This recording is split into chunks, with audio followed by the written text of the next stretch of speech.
प्रणाम, नमस्कार। बहुत स्वागत है आपका उस कार्यक्रम में जिसका नाम है हे प्रभु आनंद दाता। और आज इस कार्यक्रम में हम जिस विषय पर बात कर रहे हैं, ये धार से एक शिक्षक जो हैं उन्होंने हमें ये इस आग्रह के साथ भेजा है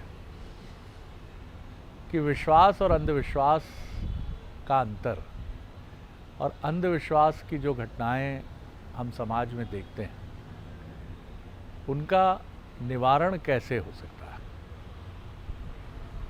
ये प्रश्न बहुत पुराना भी है और इसका आनंद तभी है जब बिना दोषारोपण के आत्मविश्लेषण के साथ इसका अध्ययन, मनन, चिंतन, पारायण किया जाए। दरअसल एक बड़ी विसंगति ये है,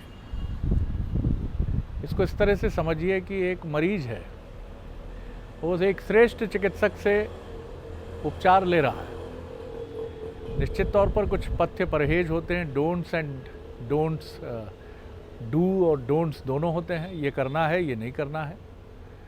लेकिन आप बहुत अच्छे चिकित्सक से उपचार ले रहे हैं, उसको अंधेरे में भी रख रहे हैं, और जो आपको डू नॉट, जो नहीं करना है, वो भी आप कर रहे हैं। आप स्वस्थ होते नहीं हैं और चिकित्सक के माथे आप आरोप मढ़ देते हैं। कई जगह चिकित्सक की भूमिका पर, या जैसा समाज में सभी हैं, जितने भी प्रोफेशंस हैं, निश्चित तौर पर कुछ लोग ऐसे होते हैं, चाहे पत्रकार हों, राजनेता हों, अधिकारी हों, आप उसमें धर्मवेत्ताओं को भी तथाकथित रूप से बेशक शामिल कर सकते हैं, क्योंकि स्वार्थ पर किसी का एकाधिकार नहीं है। ये मनुष्य के मन की वो अंधेरी गुफा में निहित भाव है जो कब प्रकट हो जाए और उस पवित्र व्यवसाय पर प्रश्न उठा दे, या उस पवित्र तत्व पर उंगली उठा दे जिसको लेकर हम सबका बहुत विश्वास होता है। तो आज ये विषय जिस पर हम बात करेंगे, इसको किसी व्यक्ति, किसी संगठन, किसी रिलीजन, उससे जोड़कर देखने की बजाय अगर हम ये देखें कि हमारी अपनी प्रवृत्ति क्या है।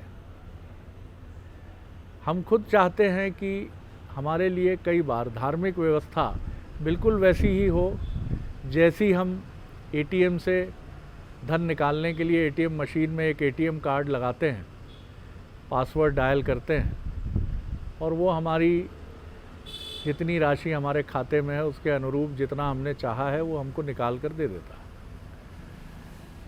लेकिन ये धार्मिक व्यवस्था में हमें ऐसा लगता है कि बहुत इम्पॉसिबल सी चीज़ें कई बार, क्योंकि हमारे संस्कारों में ये बात होती है कि असंभव भी संभव हो जाता है अगर ईश्वरीय व्यवस्था उसको चाहती है। तो ये हमेशा ध्यान रखिए कि अगर अंधविश्वास है तो इसका सिरा उसको मानने वाले से भी गंभीर रूप से जुड़ा हुआ है। जैसा दहेज लेने वाला अगर जिम्मेदार है तो देने वाला ये कह के नहीं बच जाता मासूमियत से कि इन्होंने मांगा था, मैं क्या करता, अपनी पुत्री के लिए, उसके बेहतर जीवन के लिए मुझे देना ही पड़ा। नहीं, इसका मतलब है कि आपने अपना स्वाभिमान गिरवी रखा, आपने कहीं ना कहीं चीज़ों को एक दृष्टि से देखा, स्वार्थ की तरफ आप बढ़े। तो ये इस चीज़ को कहीं ना कहीं हमें अपने विश्लेषण में भी लाना पड़ेगा कि आखिर हम इसे किस रूप में देखते और समझते हैं। लेकिन आज हम मोटे तौर पर इसके इस पक्ष की बात करेंगे कि कहाँ विश्वास अंधविश्वास की तरफ चला जाता है। और निश्चित तौर पर जब अंधविश्वास की तरफ ये चाहता है तो इसमें कहीं कोई व्यक्ति जो अंधविश्वास कर रहा है वो कुछ चमत्कार की अपेक्षा करता है, और चमत्कार की कई बार कीमत वसूल ली जाती है। चलिए आज इसी पर बात करेंगे हमारे विद्वान वक्ता, भगवत गीता के अध्येता, मानस मर्मज्ञ प्रोफेसर डॉक्टर सुरेंद्र बिहारी गोस्वामी से। प्रणाम कर रहा हूँ गोस्वामी जी। आज का विषय काफ़ी महत्वपूर्ण है और बहुत ही गहरा भी है। आपने विषय की पृष्ठभूमि बड़ी सार्थक शैली में रखी है शरद जी। सबसे पहले हम विश्वास को समझ लें, फिर हम अंधविश्वास के कारण को समझ लें, क्योंकि बोलचाल की भाषा का मैं विखंडन नहीं करूंगा। विश्वास कभी अंधा नहीं होता जी।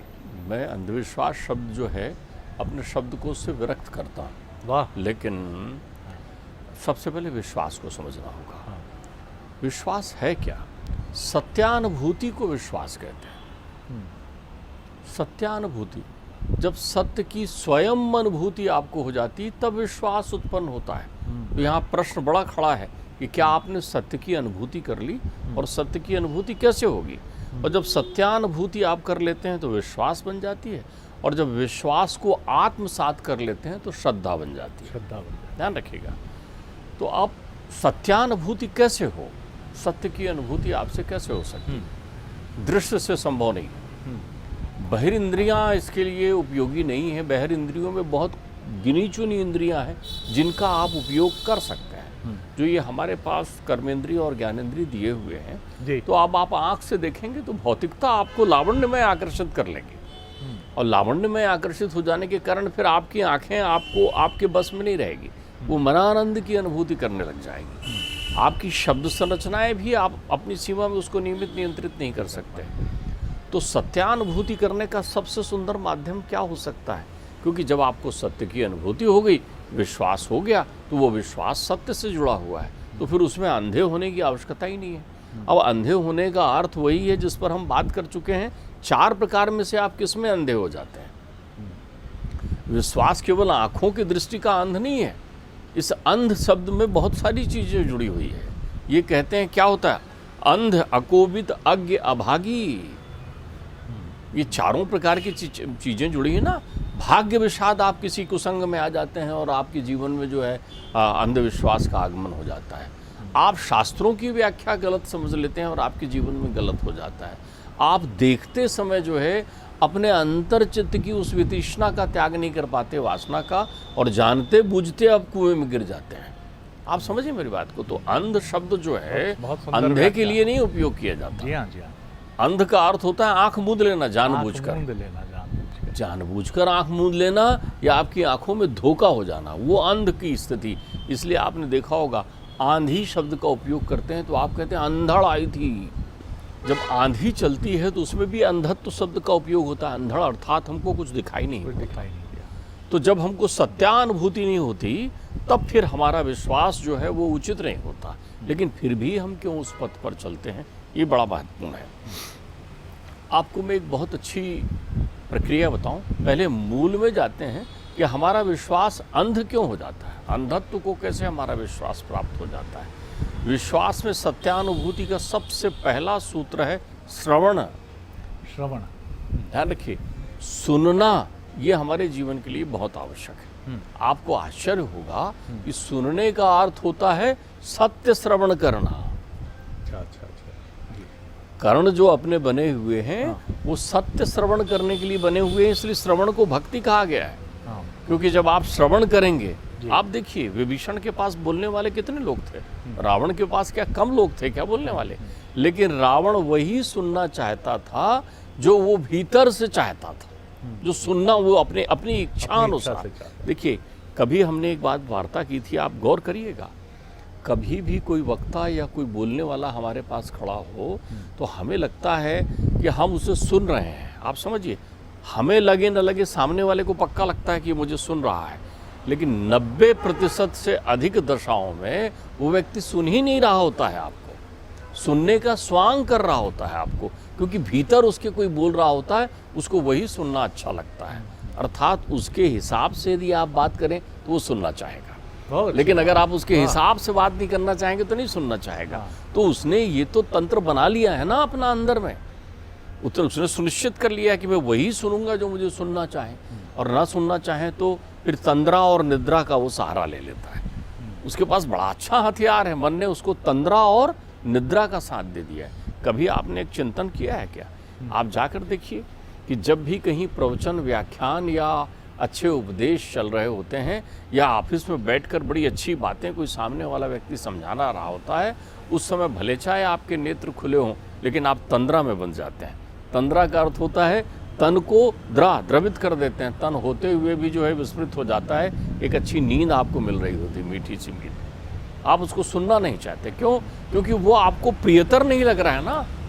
एक विद्यार्थी कक्षा में चलने वाले व्याख्यान को सुनते बैठा रहता है, लेकिन उसको प्रियतर नहीं रखता, उसको लेना नहीं था वो विषय, उसको पसंद नहीं है वो विषय, वो जो बोल रहा है वो उसको पसंद नहीं है तो सुनना नहीं चाहता। तो उस समय वो उसकी जो तंद्रा होती है वो निद्रा के अधीन होती है, उसको एक नींद का सुख तो सुन ही नहीं रहा है। वो 90% नहीं लोग नहीं सुनते। बाबूजी कोई बातचीत कर रहे हो, गुरुजी कुछ चीज़ समझा रहे हो, अंदर से पहले तय हो जाता है अब ये बोलना शुरू कर रहे हैं, आवाज़ें आ रही है भीतर में, आपको अपने को चुपचाप खड़े रहना है, फिर निकल लेना है। अच्छा हो गया, अब आप भीतर का सुन रहे हैं ना, बाहर तो सुन ही नहीं रहे, तो आप सत्यानुभूति नहीं कर रहे हैं। अच्छी बात कही आप। मैं आपसे एक दूसरे मनोविज्ञान की दिशा में आपको ले जाना चाह रहा हूँ कि विश्वास अंध क्यों होता है। क्यों होता है? ठीक। सबसे पहले हम ये देखें ना कि आप सुनना ही नहीं चाह रहे हैं, जबकि नवधा भक्ति कहती है श्रवणम कीर्तनम। ध्यान रखिएगा, श्रवण करने से आपको सत्यानुभूति हो सकती है, लेकिन आपका ध्यान तो श्रवण में है नहीं। कितने लोग रावण को जाकर बता रहे हैं लेकिन रावण को सुनना ही नहीं है। तो सुनने वाला कौन था वहाँ? विभीषण। तो वो जाते यही तो कहता है श्रवण सुजस सुन आए हूँ और प्रभु भंजन भव भीर और त्राहि त्राहि आरती हरण शरण सुखद रघुवीर। आपको मैं श्रवण करके आया हूँ। रुक्मणी के पास कितने लोग नहीं थे नाना प्रकार के बोलने वाले, लेकिन रुक्मणी ने शृणुताम कृष्णम चरित्रम, सुना और भीतर ले लिया, सुना और भीतर ले लिया। आप तो यहाँ सुनते हैं, यहाँ से निकालते हैं, तो फिर आप क्या सुनना चाहते हैं? देखिए, आपको सत्यानुभूति के लिए शुरू से ही मार्गस्थ प्रक्रियाएं सुनिश्चित कर दी गई हैं। आपको बता दिया गया है कि वो जो बैठा ऊपर बैठा हुआ वो परमात्मा है, वो सबके लिए है। सत्य शाश्वत है, सत्य निरपेक्ष है। सत्य यदि मेरे लिए भी है तो सत्य वो आपके लिए भी है। सत्य में भेद नहीं हो सकता कि ये तुम्हारा सच, ये मेरा सच, ऐसा नहीं होता। लेकिन हम चूंकि सुन नहीं रहे हैं, तो सुनने न सुनने के कारण हमारी अनुभूतियों में दोष है। दोष काय का है? वो जो हम पहले ग्रहण कर चुके हैं। किससे? परिवेश से। किससे? जन्म जन्मांतर की श्रृंखलाओं से। किससे? कुसंगति से हम प्राप्त कर चुके हैं। दूसरा, प्रत्येक व्यक्ति संसार में जब आता है, मैं तो कभी चिंतन कर रहा था, मेरे पिताश्री बोले तुम्हें मालूम है कान में एक पर्दा होता है? मैंने कहा हाँ, ये सुना है हमने। बोले चिकित्सक बोलते हैं कान का पर्दा फट गया है, अब इसको ठीक करना पड़ेगा, पर्दा होता है। मैंने बिल्कुल सुना है पिताजी कि कान में पर्दा होता है। बोले वैसे ही अध्यात्म भी आपके श्रवण रंध्र में एक धारणा का पर्दा मानता है। आप एक धारणा बना लेते हैं अपने, और आपने जो धारणा बना ली उसके विरुद्ध कुछ नहीं सुनते आप। जो आप धारणा बना लेते हैं उसके विरुद्ध कोई कहे तो सुन ही नहीं रहे ना, भले चाहे आप वहाँ बैठे हुए हैं खूब। क्यों इतना प्रवचन सुनने के बाद लोगों के जीवन में परिवर्तन नहीं आता? क्योंकि लोग सुन नहीं रहे। तो आप कहेंगे रोज तो आते हैं, अरे उनकी धारणाओं के साथ आते हैं, उनकी अपनी धारणा है। वो चूंकि पत्नी को प्रसन्न करना है, घर में लोगों को दिखाना है, उनको ये उनकी ये धारणा है कि कुछ भी जो बोल रहे हैं वो सुन लेंगे, एक शब्द भी चला जाएगा, एक अक्षर आधा अक्षर भी चला जाएगा तो हमको बड़ा पुण्य मिल जाएगा, इसलिए वो आ रहे हैं। तो जो बोलने वाला वक्ता है वो जो बोल रहा है वो सुन थोड़ी रहे, क्योंकि अगर सुन लेंगे तो उनको विश्वास हो जाएगा। वो सुनते ही नहीं ना, आप समझिए मेरी बात को। तो धारणा का पर्दा उनके पास है। तो उनकी धारणा कहाँ निर्भर होती, किस बात पर निर्भर होती? उनकी धारणा उनके अंतर्चित्त में प्रमादी मन विचलन करते रहता है। वो कर्महीन रहना चाहते हैं, वो पुरुषार्थ विहीन रहना चाहते हैं। आप समझिए, वो एक ईश्वर है, आपके लिए भी है, मेरे लिए भी है। वो पशुओं के लिए भी वही ईश्वर है, वो वृक्षों के लिए भी वही ईश्वर है, वो सबके स्वभाव के लिए ईश्वर है। बोले साहब वो क्या कृपा करेगा हम पर? अरे यही कृपा कर दिया कि तुमको संसार में भेज दिया, तुम्हारे पास बुद्धि दे दी, तुम्हारे पास वाणी दे दी, तुम्हारे पास ध्यान धारणा दे दिया, तुम्हें 2 हाथ प्रदान कर दिए, बोलने बात करने जीवन जीने की कितनी प्रकार की शैली दे दी कि तुम धन्यवाद देते देते थक जाते हो। एक डॉक्टर आपके टूटे हाथ को ठीक कर देता है तो आप उसको धन्यवाद देने जाते हो, और जिसने हाथ दिया था उसको धन्यवाद देते हो आप। तो सब कुछ दे दिया है, वो परमात्मा सबका है। लेकिन हमारे अंतर्चित्त में आता है, किसी ने हमको जहाँ से सुनाया, हमारा मन क्या चाहता है? हमें गदेली में आम जम जाए। हमारा मन क्या चाहता है? कैसे हमको बिना पढ़े पास हो जाए। हमारा मन क्या चाहता है? कल पप्पू की कैसे शादी हो जाए। हमारा मन कैसा चाहता है कि हमारी मुन्नी जो है कब विदा हो जाए। हमारा मन चाहता है कब हमारा प्रमोशन मिल जाए। देखिए, इस सारी तृष्णाओं की जंजीरों ने, वासनाओं की जंजीरों ने हमें जकड़ रखा है। तब तक हमें वो सुनाई पड़ता है जो हम सुनना चाहते हैं। चले आओ, लाल रंग का फलाने ले आओ, पीले रंग का ये ले आओ। कमाल है, जो संसार में प्रत्येक चित्त में विद्यमान रहने वाले ईश्वर आत्मा राम के रूप में तुम्हारे अंतर चित्त में रहते हैं, वो ईश्वर किसी के सर में आएंगे क्या? किसी के दिल में आके बैठेंगे क्या? किसी की गद्दी में विराजेंगे क्या? आपको ये सामान्य ज्ञान होना चाहिए। ये तो फिर वही बात हो गई, आप दो धारणाएं करते हैं। गांव में मैं पहुंचा तो एक ने कहा पूजा चल रही थी, बोले इन्हें देवी आ गई है। लोग हंसने लगे, कैसे देवी आ सकती है किसी के सर में? भाव भरे नाचते नाचते, और एक महिला चिल्लाने चीखने लग गई। तो मैंने कहा क्या हुआ इनको माता जी को? अरे बोले इनको देवी आ गई है, आप जाइए आशीर्वाद लीजिए। तो वहाँ जो हमारे साथ बड़े पढ़े लिखे और दूसरे प्रकार के लोग, यही तो अंधविश्वास है, देवी कहाँ से आएगी? मुझे चलो ठीक है भाई, तुमने उस भावना को अपने ढंग से शब्दों में व्यक्त किया। अब आज वो पढ़े लिखे लोग कहाँ चले गए? जब वो लोग बैठ करके उनके पास पहुँचते हैं या वैसे लोगों का चिंतन करते हैं जो कहते हैं हाँ मेरे सर पर फलाने देवता आ गए हैं, अब आ गए हैं, अब वहीं खड़े हैं हम। क्यों? हम उनसे वो सुनना चाहते हैं, वो प्राप्त करना चाहते हैं जिसकी धारणा हमने बना ली है। तो हमारे पास सत्य है ही नहीं, तो सत्य का अभाव हमें अंधा कर देता है। आप मेरी बात समझिए, हम सत्य को जान, तो आप जिसे अंधविश्वास कह रहे हैं वो विश्वास का अभाव है। उनके पास कोई अनुभूति नहीं है, वो किसी पराई अनुभूति को आधार बनाकर दौड़ रहे हैं, दौड़े चले जा रहे हैं, दौड़े चले जा रहे हैं सब लोग। जैसे हमने आपसे कहा था कि तुम मुंडे तो हम मुंडे, सब उसी दौड़ में चले जा रहे हैं, दौड़े हुए। क्यों? वो प्रमादी जीवन जीना चाहते हैं, वो संसार की सार्थकता को समझना चाहते हैं। उनको ऐसा लगता है कि व्यक्ति की पूजा कर लेने से, व्यक्ति के पास जाकर ये प्रदान करने से, अरे कितनी बार कहा सवेरे उठ करके भैया ध्यान धारणा करो, सूर्य को नमस्कार करो, कितनी सारी चीज़ें आपके जीवन में जुड़ी, नहीं उठेंगे। लेकिन अगर कोई फलाने बाबा जी या फलाने ने कह दिया कि सुनो शनिवार के दिन 4 बजे ब्रह्म मुहूर्त में ये पीला फूल सूंघ कर बाहर फेंकना है उत्तर दिशा में, हम तुरंत चले जाते हैं। क्यों? हमारा मन वही सुनना चाहता है। और फिर हम कहते हैं अंधविश्वास में ठगे गए। हम अपनी धारणाओं से ठगे गए हैं।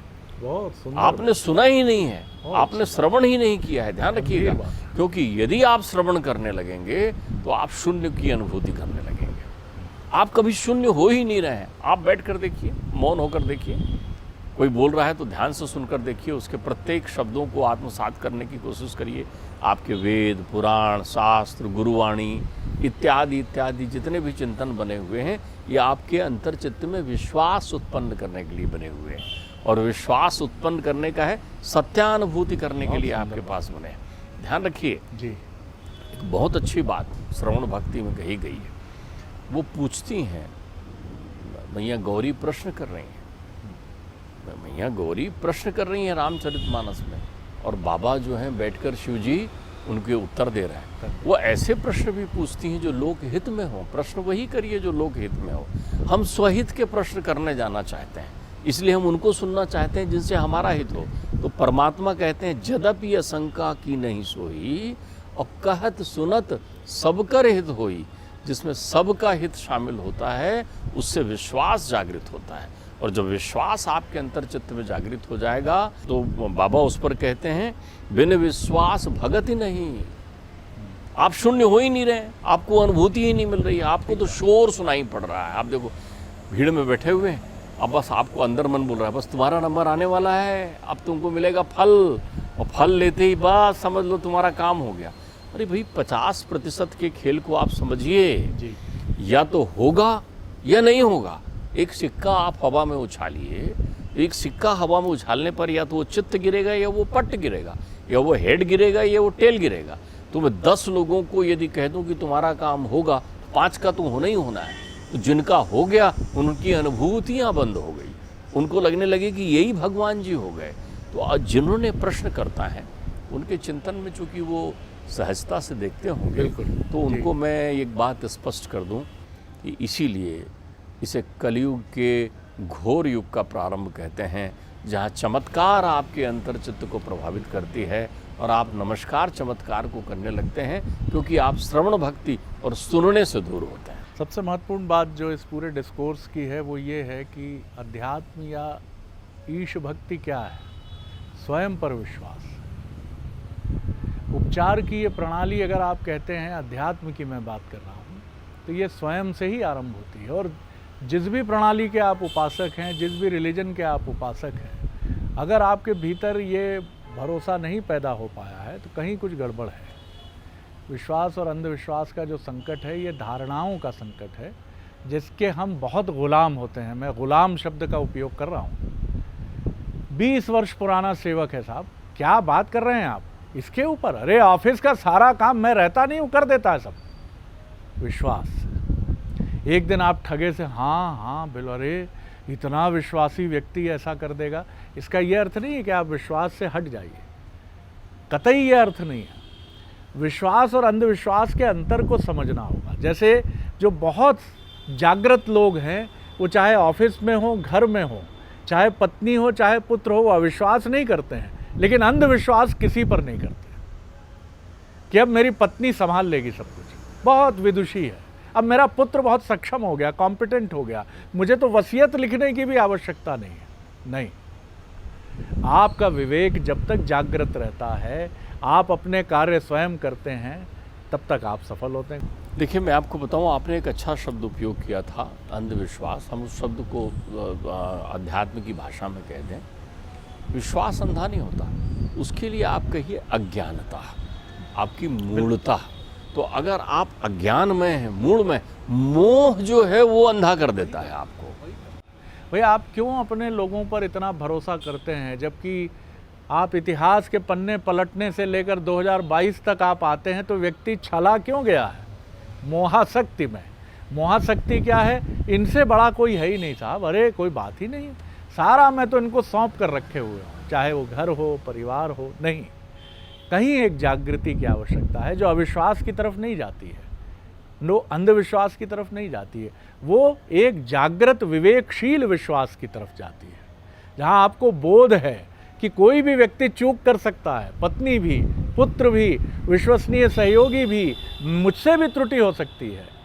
ये वो जागृत विवेक है जो एक परिष्कृत आध्यात्मिक चिंतन दृष्टि से मिलता है, और जिसको डॉक्टर गोस्वामी कहते हैं कि सुनना ही भगवत कीर्तन है। इसीलिए वो सुनना जो जीवन को रूपांतरित कर दे, बुद्धत्व की तरफ ले जाए, गांधी की तरफ ले जाए, वही सुनना सार्थक है। और जो आपको दूसरों पर निर्भर करता चला जाए, पराश्रित करता चला जाए, जैसा आप और हम सोचते हैं कि आज हमारे गाड़ी के वाहन के सारथी नहीं आए, अरे बाप रे मुझे ड्राइव तो बनता नहीं है, 20 किलोमीटर तो बिल्कुल नहीं चला पाऊंगा, ये पराश्रित होना ही चिंतित करता है। और कई बार ये पराश्रित होना ही अंधविश्वास या अत्यधिक विश्वास और परेशानी का कारण भी बनता है। बहुत धन्यवाद गोस्वामी जी। अगले एपिसोड में एक और विषय लेकर उपस्थित होंगे। प्रणाम।